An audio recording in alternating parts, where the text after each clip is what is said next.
नमस्कार, मी किरण कुमार थोरात. पत्रकारितेतून थेट संवाद साधणारे न्यूज नेटवर्क, राजकीय, सामाजिक, धार्मिक, सांस्कृतिक, मनोरंजन, प्रबोधन, क्रीडा आणि गुन्हेगारी वार्ता माहितीसाठी हर्षकिरण न्यूज चॅनलला सबस्क्राईब करा. धन्यवाद. दरवर्षी वडाच्या झाडाची लागवड करून वटपौर्णिमा साजरी करणार महिलांनी केला संकल्प. वर्षानुवर्षे ज्येष्ठ पौर्णिमेला वडाच्या झाडाची पूजा करून आपल्या पतीच्या दीर्घ आयुष्यासाठी निष्ठेचा धागा वडाच्या झाडाला बांधून 7 जन्माच्या सोबतीसाठी ग्रामीण आणि शहरी भागातील महिला वडाच्या झाडाला 7 फेऱ्या मारून पूजा करतात. परंतु ग्रामीण भागात तसेच शहरी भागात अतिशय तुरळक ठिकाणी वडाची झाडं दिसून येतात. सततच्या वृक्षतोडीमुळे जंगलांचा वनसंपदा नष्ट झाली असून पर्यावरणाचा समतोल बिघडला आहे. एका वडाच्या झाडाला हजारो महिला आपल्या पतीच्या रक्षणासाठी दीर्घ आयुष्यासाठी धागा बांधून मागणी करत असतात. वटपौर्णिमेला वडाच्या झाडाची पूजा होत असताना काही महिलांना वडाच्या झाडाचे महत्व काय आहे, तसेच इतरही झाडं, त्यात पिंपळ, तुळशी, बांबू आणि वडाचं झाड हे नैसर्गिक वातावरणातील जास्तीत जास्त ऑक्सिजन देणारे वृक्ष आहेत. त्यामुळे पर्यावरणाचं समतोल राखले जाते. जर वटपौर्णिमेचा दिवस आपल्या पतीच्या रक्षणासाठी दीर्घ आयुष्यासाठी साजरा करायचा असेल तर प्रत्येक महिलांनी दरवर्षी एक वडाचं झाड अथवा पर्यावरणाचा समतोल राखणारं एक झाड लावून वटपौर्णिमा साजरी केली तर खऱ्या अर्थाने वटपौर्णिमा साजरी केल्याचं समाधान लाभेल. हे पटवून दिल्यानंतर उपस्थित महिलांनी वडाची पूजेदरम्यान समस्त महिला वर्गाला पुढच्या वर्षी वडाच्या झाडाची पूजा करताना एक वडाचं झाड लावूनच वटपौर्णिमा साजरी करा असे आवाहन. तुमचं नाव काय? नमस्कार, मी प्रिया प्रीतम दुसरे, राहणार शहापूर. शापूरभर आज ह्या ठिकाणी वडाची पूजा आहे. वट सावित्री म्हणून आपण दरवर्षी वडाला पूजतोय आणि आपल्या कुटुंबातील आपले जे मालक आहेत, आपला पती, त्याच्या आयुष्यासाठी आपण ती धारणा करतोय. अतिशय चांगल्या पद्धतीचा कार्यक्रम आहे. आपण किती वर्षापासून वडाची पूजा करतायत? 20 वर्ष झाले पूजा करतायत.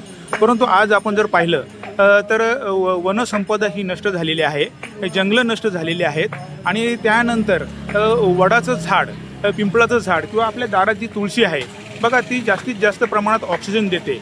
आणि जर आपण हे वडाची पूजा करत असताना जर असा एक संकल्प केला की आपण वडाची पूजा करताना एक जर वडाचं झाड लावून जर आपण पूजा केली वडाची, तर ते योग्य असेल. तर आपण आजच्या दिवशी महिलांना काय आवाहन कराल?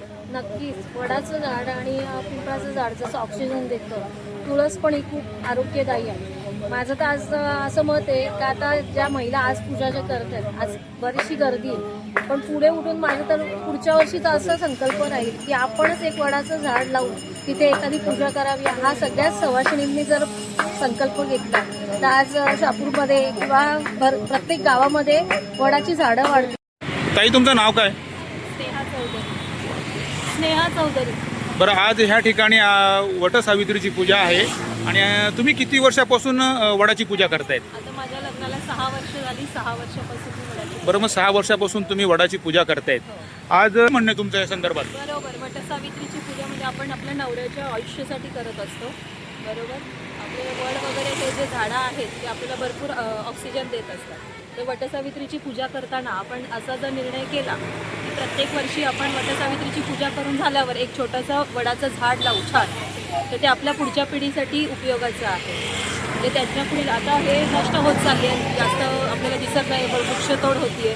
तर एक चांगला निर्धार आपण करू शकतो वटसावित्रीच्या दिवशी की वडाचं झाड आपण लावू शकतो चांगल्या ठिकाणी आणि त्याचं संवर्धन करू शकतो.